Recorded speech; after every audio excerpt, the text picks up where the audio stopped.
بسم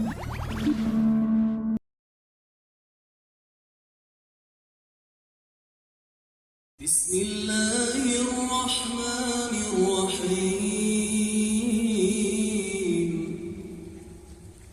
ولله ملك السماوات والأرض والله على كل شيء قدير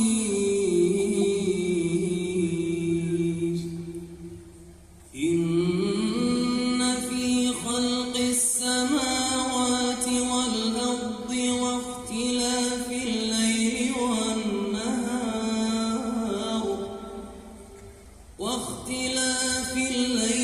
والنهار لآيات لأولي الألباب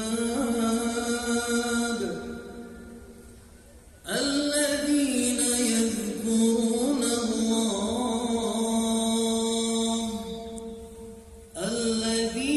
يذكرون الله قياما وقعودا وعلى جنوبهم ويتفكرون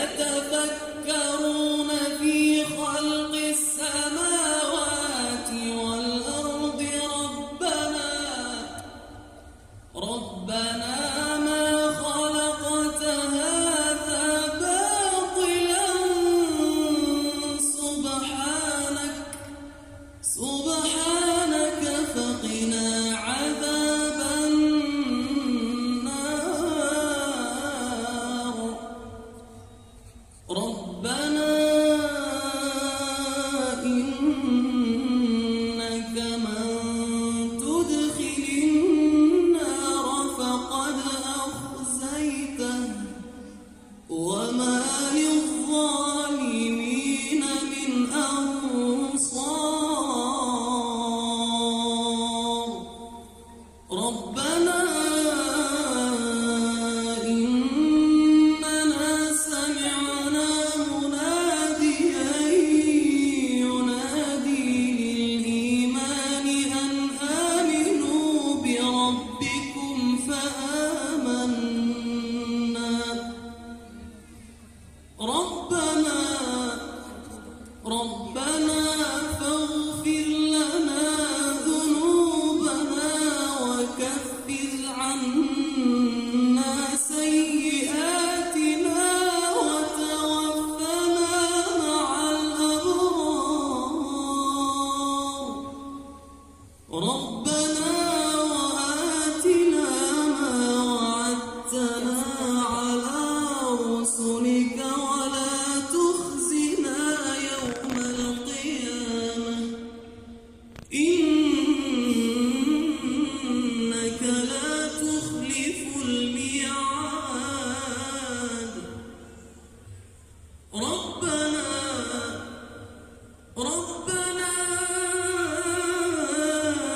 إننا سمعنا مناديا ينادي للإيمان أن آمنوا بربكم فآمنا ربنا فاغفر لنا ذنوبنا وكفر عنا سيئاتنا وتوفنا مع الأبرار ربنا وآتنا ما وعدتنا على رسلك ولا تخزنا يوم القيامة إنك لا تخلف الميعاد صدق الله العظيم. Ambitious and outreach communication brand with the name of Exploring Islam was launched during the World Cup in the spirit of not aspiring to convert people, but to build mutual understanding between us all in the Quranic spirit of lita'arafu, so that we get to know each other. The EIF and the IMI decided courageously and creatively to take on the challenge of projecting Islamic values and ideals during the World Cup for all audiences. Our campaign has 5 strands. A website which was created sharing basic and essential information about Islam, about Muslim culture, about the lived Muslim experiences. It consists of bite-sized videos, motion graphics, animations, all in order to engage different audiences to this message and to this ideal of Islam. We also had booths, one of which you'll see here behind the amphitheater in Qatar, as an information point, the Exploring Islam booths, where there were leaflets, magazines, even a VR headset to allow others to experience content that the campaign has produced. We also produced resources. These resources included a series of leaflets on different topics of Islam, Islamic belief, Islamic spirituality, the 5 pillars, and even sensitive topics such as jihad and peace, social justice, animal welfare, science and civilization, and other such topics.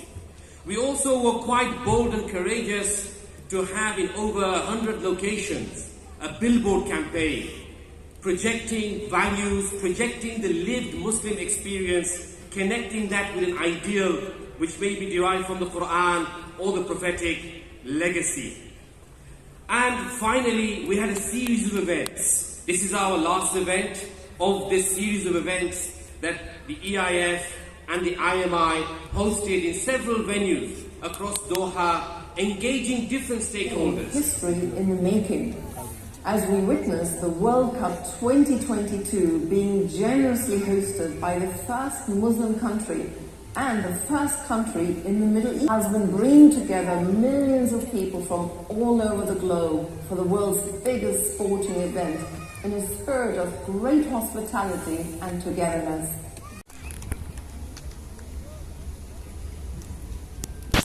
Bismillah ar-Rahman ar-Rahim, Alhamdulillah, wassalatu wassalamu ala Sayyidina wa Habibina Rasulillah, ala alihi wa sahbatihi wa man wala. Assalamualaikum wa rahmatullah. It's great to be here, and good evening to everyone as well, Alhamdulillah, and to be part of this incredible moment in history. Everybody was here before man. The last one whom Allah created is man. It's not the animals that's messing things up. It's man. Because Allah has given us control. The question is, what are we going to do?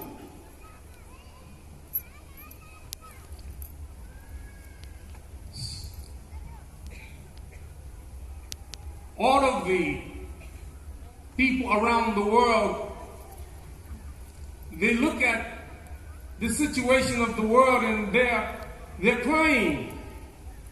Murder. All of that. One of the great scholars said that the world would not be destroyed by those who do evil, but rather by those who watch them and do nothing about it. What are we going to do? That reminds me of something that the Prophet said, peace and blessing be upon him. He said that there's a boat, and in the boat are good people and evil people. As the evil people begin to drill a hole in the boat, he said, if you stop them, you save them and yourself.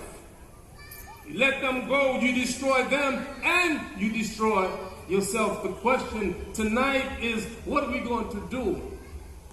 And all of these people with different religions, they have a right to them. Allah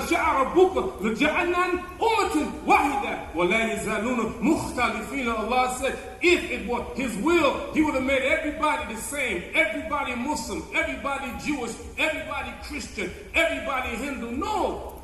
And they will not cease to differ. Allah knows that. So the question for us, as Muslims, Christians, and Jews, and Hindus, how we work together, how we in this earth, we share it, recognizing that everybody have a right for their own personal opinion. I want you to take a look at me in case you haven't noticed, ana aswad. What that mean? I'm black. And you know what? I love being black. I can't wait to wake up every morning black. No, you should ask me why.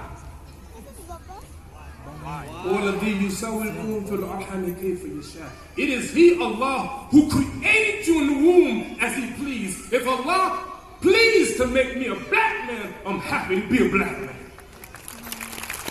I'm an American. I'm not ashamed of that. America is my country. I was born there. But all of the identities that I have, the most important for me, I'm a Muslim. I'm a Muslim. Why? That's my choice. Because in the end, there will not be one black person in Jannah because they're black. There will not be one white person in hell because they're white. It is based upon our deeds and our actions. So we have a job to do. May Allah bless this country, Qatar. I love it. It's my first time here. And, you know, wait a minute. You know, I tell my wife I really like it here. I'm supposed to go back tomorrow. So, brothers and sisters, what I want to do in these last few moments is to appreciate Muslims and who we are. I say we identify with the Christians and Jews because they're the people of the book.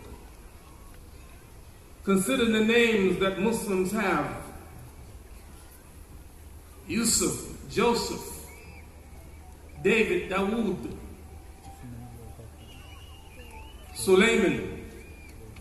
All of these prophets, we believe in them. Let me take one moment to tell you something that you already know. Angel Jibril asked the Prophet, peace and blessing be upon him, Akhbirni an Iman. Tell me what Iman is. Tu'minu billah wa malaikatuh. Stop there for a moment. Prophet Muhammad, peace and blessing be upon him, said, Ya Aisha, hada Jibril yaqru alayhi salam. Oh Aisha, here's the angel Jibril, he gives you salams. Qalat alayhi salam wa rahmatullahi wa barakatuh. Tara mala ara. You see what I don't see. While we are here tonight, thousands of people, there are angels around that we can't see. Belief in Allah, some people say, believing is seeing. No. Believing, seeing is actualization. But believing is not seeing. Allah the Almighty asks the angels, what are my servants saying? Subhanallah, Alhamdulillah, Allahu Akbar, La ilaha illallah. Allah asks the angels, how ra'awni? Do they see me? Yaquluna, la, nara'awka. No, they don't see you. What if they saw me? Oh, if they saw you, they would be working harder and worshiping you. Allah asks the angels, what are they asking for? You are here today in Qatar. What are you asking Allah? You're asking Allah for Jannah. How do I have? Do they see it? No. What if they saw it? Oh, if they saw Jannah, they would ask more. What are they seeking refuge from? They're seeking refuge from the hellfire. How do I have? Do they see it? No, they don't see it. What if they saw it? If they saw it, they would even be working harder for it. We have a lot of work to do. I don't care what people say about us as Muslims. Our job, our responsibility is to share what we have. We ain't making nobody do nothing but to share. And that sharing is two ways. Number one, talking to our neighbors. Number two, and it's a little bit sensitive. Can I? Permission to be honest? You know, I was walking down the street the other day, a block from my masjid, and about 50 yards in front of me were 5 Muslim men. and they were smoking cigarettes. I knew what was going to happen. When I get closer to them and they see me, they're going to get rid of the cigarettes. And they did. It's called consciousness of guilt. If it's okay, why are you hiding? If you were drinking water, you wouldn't throw it away. According to the World Health Organization, they said that if the nations of the world do nothing about it, by the end of the 21st century, 1 billion people would have died as a result of smoking cigarettes. We are supposed to be examples for the people. And this is what we have to do. It ain't just talk. Have you ever noticed just a sense of peace when you're out in nature? It's not your imagination, it's science. A great book called The Nature Fix by Florence Williams explains that being out in nature makes us happier, healthier, and even more creative. No one quite knows why, but I have a theory. When we are among the trees and the mountains and the grass and the streams and the birds, we are immersed in a chorus of creatures glorifying God. We are told in the Quran that every living thing praises God, even if we don't understand how. The Quran taught us 1400 years ago that pollution is a sign of human corruption. The messenger of God, peace be upon him, taught us that planting trees was an act of religious devotion, a charity, that wasting water was a sin, even if it appears to be limitless. So when I recycle instead of throw away my trash or walk instead of take the car, I'm not just being environmentally conscious, I'm being God conscious. My hikes aren't just great exercise, they're a spiritual experience. In Islam, protecting the environment is an act of worship.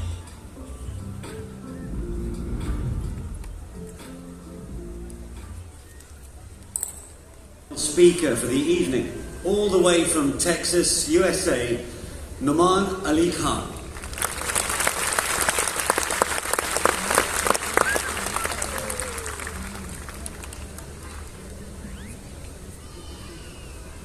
Assalamualaikum warahmatullahi wabarakatuh. Alhamdulillah rabbil alameen, wassalatu wassalamu ala sayyidil anbiya'i wal mursalin wa ala alihi wa sahbihi wa man istanna bi sunnatihi ila yawmiddin. اللهم اجعلنا منهم ومن الذين آمنوا وعملوا الصالحات وتواصوا بالحق وتواصوا بالصبر آمين رب العالمين. Amma ba'd, I am extremely honored and extremely proud to be part of this event and extremely proud as a Muslim, and I think all of us should be also as an ummah of what Qatar has achieved during this World Cup, the doors that they have opened. We don't realize what an incredible thing this is. People look at this from a political point of view, an economic point of view, a social point of view, a media point of view.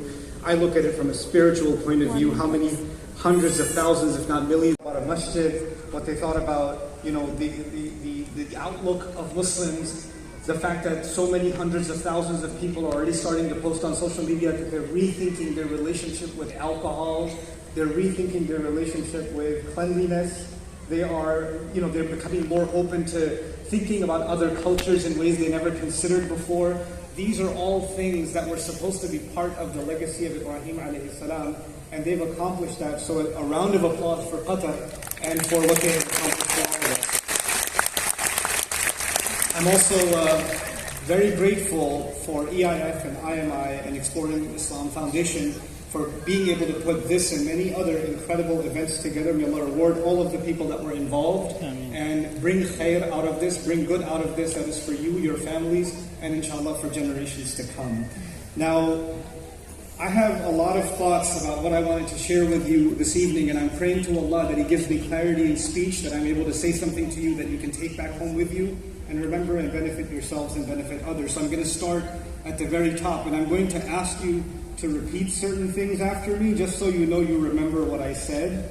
Because I know some of you tell me all the time, Numan, I listen to you all the time. Before I go to sleep, you help me go to sleep every night. So I know for a lot of you, my voice is very soothing and I help you sleep, which helps my confidence. But tonight I'm going to make you speak out loud a little bit so that I can see that you're alive, because I can't see through the lights over here, so I will know from the sound, the volume of your voices.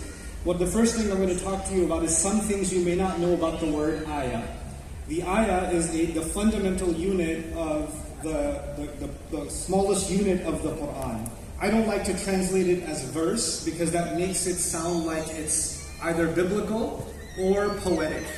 But the ayah is a unique construction of the Quran. You can't even translate that as a sentence really, because many ayat are not sentences. So it doesn't fit the structure of a verse, it doesn't fit the structure of a sentence. It's a unique thing, it's just called ayah. To me, the best translation of ayat of the Quran is literally ayat of the Quran.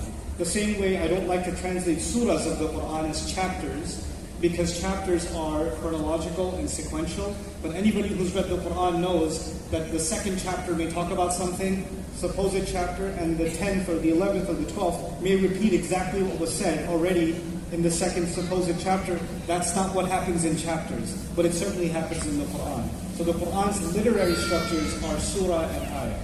Now, I'm going to talk to you just about the word ayah. How does the Quran describe this thing that he calls ayah? It's not just the words in the Quran that are ayat, or ayahs. It's actually also, there are ayahs in nature. So he'll say there's an ayah in the mountain, and there's an ayah in the camel, and there's an ayah in the land, and there's an ayah in the sea. So everything he points out in the physical universe around us, he says there are ayat in it, but it doesn't stop there. Then he says there are ayat in history. So the things that have happened before, there are ayat in the ancient ruins of lost civilizations. Those are also ayat. So when I've been trying to understand and study the Quran for over 20 years now, and my question philosophically became, what is included in an ayah? What does it include? Okay, it includes the ayat of the Quran, I get that. Then he also includes in it what is inside of nature, then what is inside of history, then what is inside of yourself, what is in the skies, what is coming in the future. And the realization dawned on me, Allah is actually saying all of reality is just like in physics. Reality is made up of, the physical universe is made up of subatomic particles down to, protons and neutrons and even smaller than that. The same way all of reality is made up of a set of ayat. There are ayat everywhere. In fact, you don't say what is an ayah because it's impossible to say that something is not an ayah from the world view of the Quran. So then I need to define, because I said it's not a verse and it's not a sentence, so what is it? So we're going to look at the word ayah a little bit today before I can share the lesson with you that I want to share with you. This word, before the coming of Islam, was used by the Arabs in a very interesting way.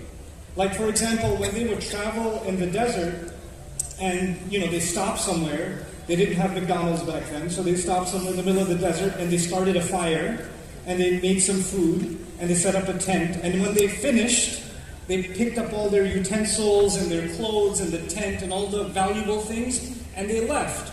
But there's still some ash and some burnt wood, and they look at the fire and the ashes, but they don't see anything valuable. So they say, خَرَجَ الْقَوْمُ بِآيَتِهِمْ. The people left with all of their valuable goods. The word ayah actually used to indicate something that has value. This is important now. This is where your quiz begins. The first thing ayah means is something of what? Something of value. Very good. You are alive. Okay. So something of value is number one. Second one, purposefulness. Everything in reality has value, and everything in reality is full of purpose. Everything. That's the Muslim view. That's the Quran's view. Nothing that happened in my life had no value. No person I met had no value. No time I spent had no value. Nothing that's going to happen in the future is without value. And all of my experiences, all of what I see around me has a purpose. And so I had to challenge myself today. I give lectures all the time, but here I am speaking at this remarkable event at the occasion of the World Cup. So apparently the World Cup, according to this view, is also an ayah.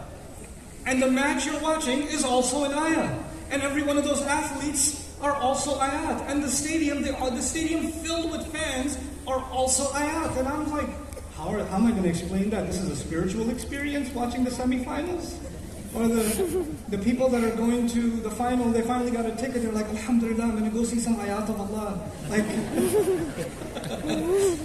I think you are.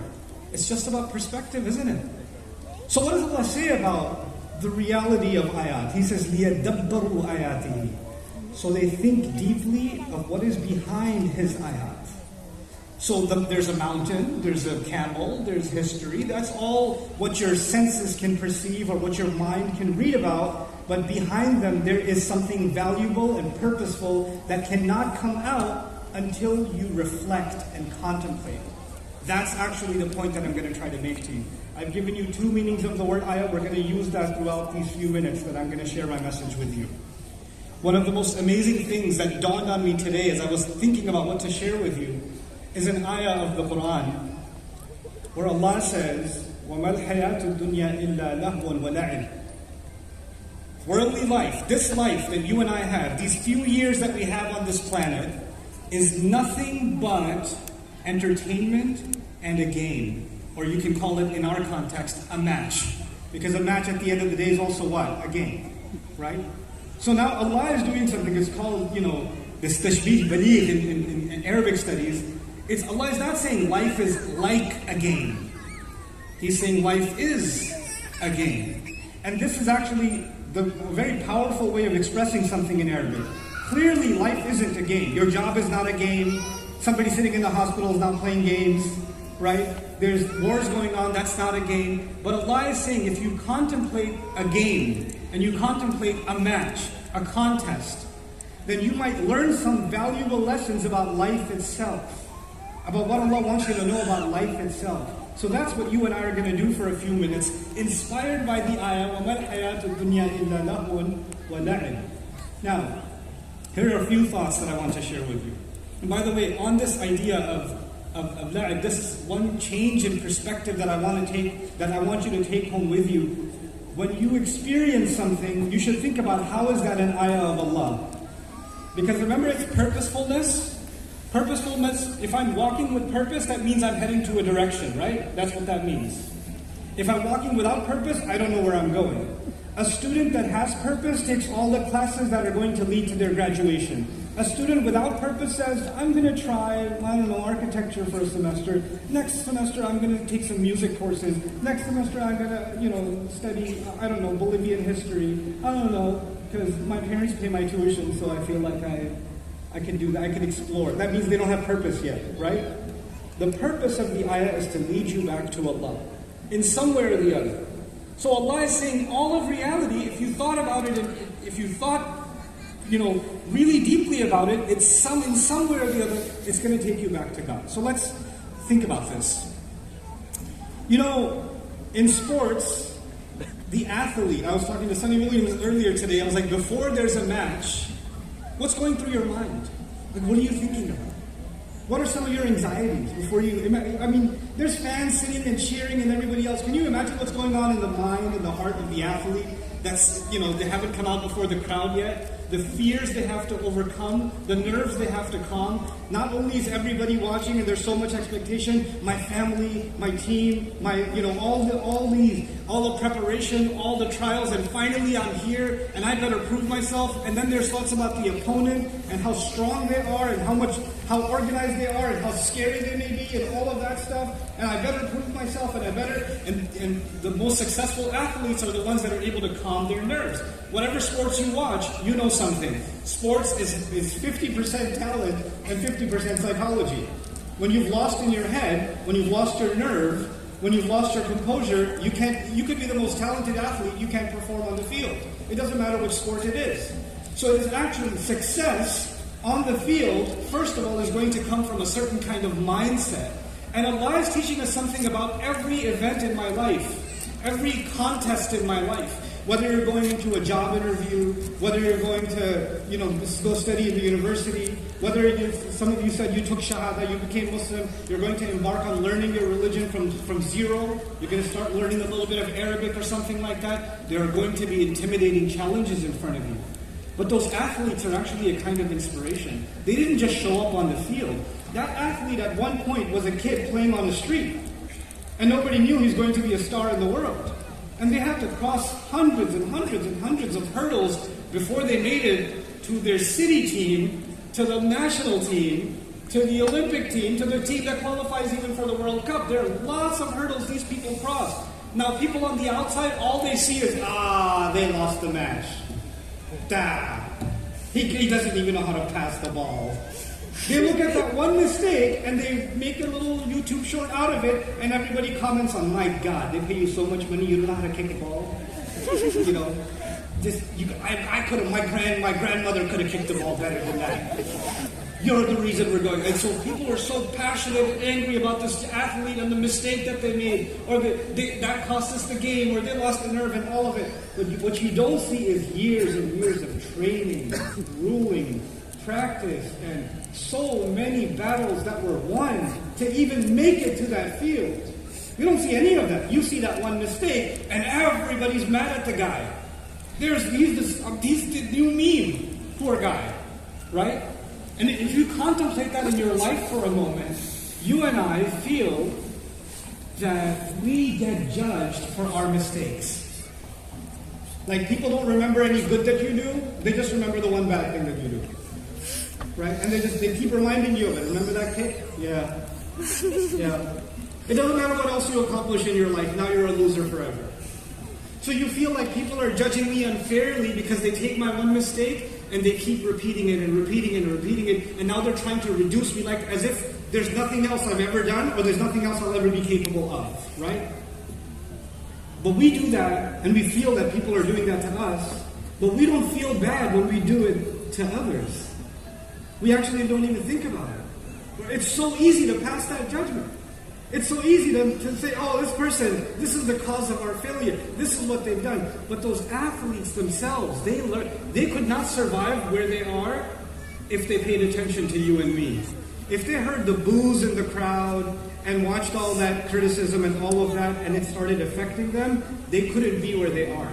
They had to learn something. They had to learn to ignore the fans. Because the fans will love you when you are what? When you're what? Winning. And those same fans will hate you when you are what? Losing. And in your life, you might have people around you that cheer you, that support you, that love you, only when you are what? Winning. And the moment you slip, the moment you fall, the moment you fail, they're the first ones to kick you. They're the first ones to abandon you.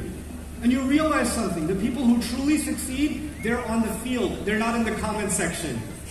They're not the ones yelling at a TV screen. They haven't accomplished anything except comments. So you learn something powerful about what's going on the field, and that's just one of many contemplations that even Allah tells His Prophet, sallallahu alaihi wasallam, people have a lot of things to say about you, a'rid anhum. Just ignore them. Just ignore them. Many of you, I see a lot of young faces here, when you and I watch social media, you're less interested in the video that you're watching, you're more interested in what people are saying. So you spend more of your time commenting, like looking, even if you're not going to do the comments, you're going to read a lot of the comments, right? And then even if you post something on social media, which is mashallah usually very purposeful, like what you had for lunch, so you post that, and then you keep checking who commented on my pizza slice, and what did they say? So you have this obsession with what people are saying. You can't accomplish anything in life if you focus on what others are saying. You can't.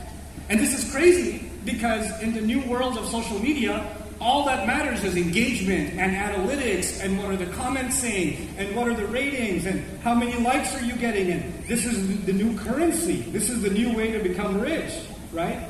And in that environment, a powerful lesson, those who truly succeed, they learn to block out the noise. They learn to block it out. And that was something taught to our messenger, sallallahu alaihi wasallam. And here's another thing. You could say, okay, we're people of the akhirah. We don't care about the dunya. So what if the Moroccan team lost? And I'm so proud of the Moroccan team, by the way. Round of applause for the Moroccan team. How awesome. So proud. Just because of that, I'm going to go to Morocco this year. That's all right. Or next year. Okay. But anyways, what I want to share with you about that is the companions of the Prophet, of course they believed in the next life. And they suffered a terrible defeat in Uhud. It was devastating. 70 of the most dear companions of the Prophet and some of the people that were the economic backbone of Medina also were killed in the battle of Uhud, rather. And You could just find a revelation from the Quran that says, that's okay, that's just the loss in dunya, take the L, you get the final W, you're going to get the victory in the akhirah, don't worry about it. No, there are 60 ayat in Surah Al-Imran discussing the loss. Discussing the loss of Uhud. What went wrong? What do you learn from this? How do you grow from this? And there's a lot to learn about losing. Losing is actually more of our life than winning. Even the team that's going to win, we're going to talk about that at the end. I'm not my predictions, but but we'll talk about that at the end. But the idea that most of our life is actually challenging situations. Not every day is a huge celebration. Not every day is some grand victory. Most of our days, the vast majority of our lives are struggle, struggle, struggle, and there's a small episode of victory, back to struggle, struggle, struggle, small episode of victory. Like, for example, those of you, the day you graduate from school or university, yeah! A week later, now what? And then you want to feel that super energy again of how awesome it felt the day you graduated or the last day of your school. So you want to feel that good, so you'll go back to your old school one day after a few years just to feel it again, and the security guard says, "Who are you? What are you doing?" No, I used to be like the most popular kid. Please get out of here. Nobody cares about you anymore. That's done. So now you need to find a new victory, a new occasion to celebrate. You know, there's an excitement, but the excitement is so short-lived. That's a powerful lesson in the Quran. We run after very exciting things, but the excitement is very short-lived. And the moment it's over, now it's time to run after the next excitement, and then the next excitement, and then the next excitement. There's so much crazy energy right now in Qatar. Right? And there's so much enthusiasm, especially football fans. There's so much talk about what's going to go down, right? And there's so much energy and enthusiasm. Just compare that energy and enthusiasm about what's happening a week from then. Just a week from then, those same fans. Yeah, we won! Is the moment you win. We won. A week later. Yeah, I know we won. A year later. Yeah, that was pretty good. The excitement wears down. It starts wearing down. Now you need something else to be excited about. Now you need to move on to something else. Sports teaches us something. That life is just made up of one match, then another match, then another match, then another match, and you've got to keep moving on, moving on, and moving on. And if we become so addicted to just winning, to the excitement of winning, then we're going to be devastated. Because most of the time, you don't win. Most of the time, you have to face adversity. You have to face disappointment. And this is a lesson in faith. You know, boxing, for example, or any other sport, the training is not easy. These people have to give up, essentially, their freedom to be ready for competition. At the higher the level, the more you lose your freedom. When you sleep, when you wake up, what you eat, you know. It's a very, very difficult regimen to be able to be ready for a match. And you put all of yourself, mind, body, and soul, for this match or for this game or this contest. And at the end of that, if you lose, how devastating is it? You'll see athletes crying on the field.